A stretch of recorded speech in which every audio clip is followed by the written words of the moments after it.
Qələmimdən saçılan odlu qığılcımlar ilə yandırıb çoxlarını, sonra sükut etməliyəm. Neçə illərdir mənim qəlbimə dağlar çəkilir, əvəzim çıxmalıyam, sanma unut etməliyəm.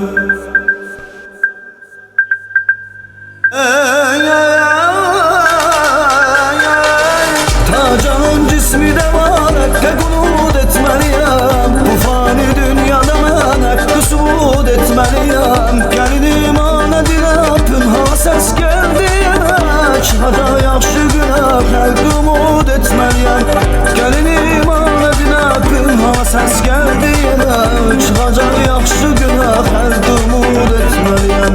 Çıxacaq yaxşı günə, həqqı umut etməliyəm. Çıxacaq yaxşı günə, həqqı umut etməliyəm. Çıxacaq